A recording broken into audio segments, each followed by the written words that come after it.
Cara mudah meningkatkan kemampuan menjawab bahasa Indonesia.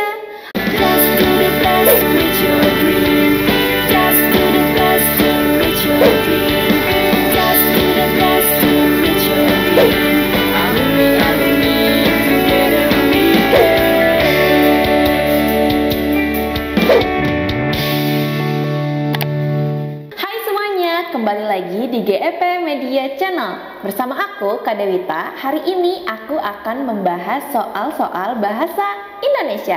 Kita langsung ke soalnya aja yuk. Ada orang yang merasa tenang saja berada di rumah yang berantakan. Sementara tak sedikit orang yang menjadi stres berada di rumah yang kacau dan tidak rapi. Kerapian rumah bukan semata soal keindahan interior, melainkan juga lebih dari itu berdampak signifikan pada kesehatan mentalnya.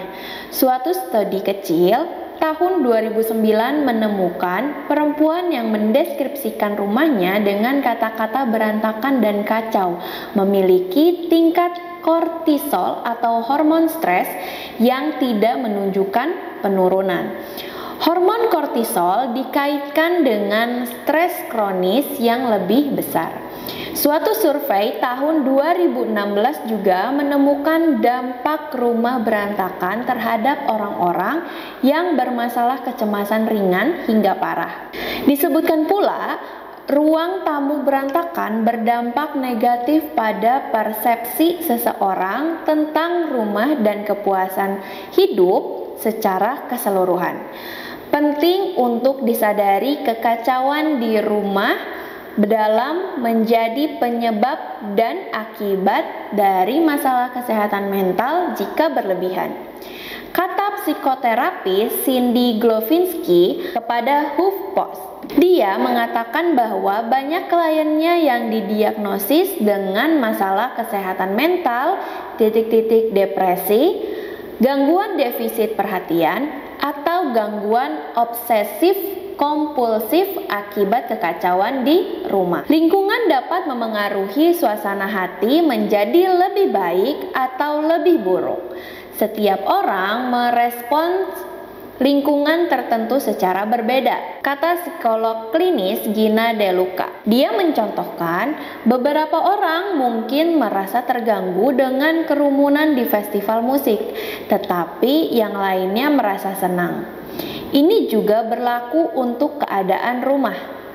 Ada individu yang memiliki tingkat toleransi tinggi apabila rumahnya berantakan dan benda-benda tidak tersusun rapi. Di sisi lain, individu yang rentan terhadap kecemasan atau sangat sensitif mungkin memiliki ambang batas yang lebih rendah untuk kekacauan di sekitarnya. Nomor 1.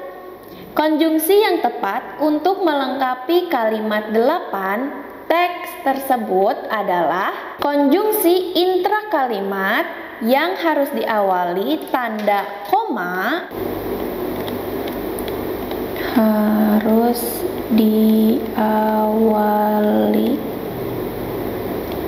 tanda koma.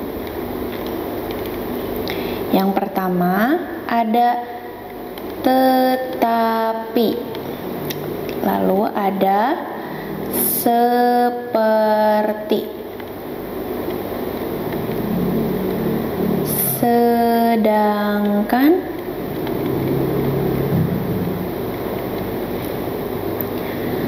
melainkan,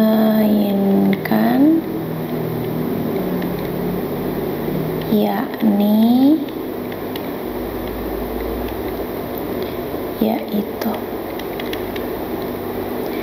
Konjungsi yang tepat untuk melengkapi kalimat dia mengatakan bahwa banyak kliennya yang didiagnosis dengan masalah kesehatan mental, depresi, gangguan defisit perhatian, atau gangguan obsesif kompulsif akibat kekacauan di rumah adalah seperti. Kalimat tersebut merupakan kalimat perincian yang membutuhkan konjungsi seperti. Jadi jawabannya yang E.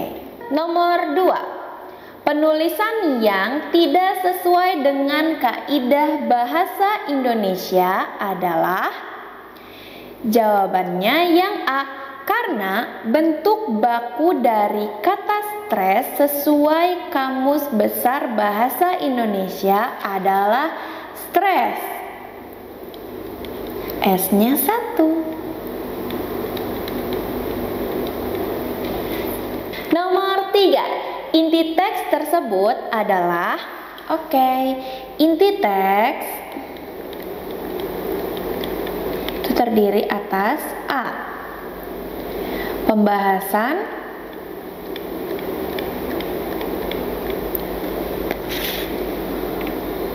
utama teks, yang B biasanya terdapat di awal-awal paragraf.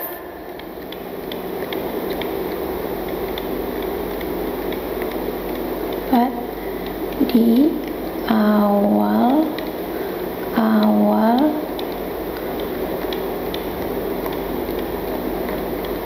Nah, berdasarkan hal tersebut, inti teks paragraf tersebut adalah kerapian rumah berdampak pada kesehatan mental sebagian orang.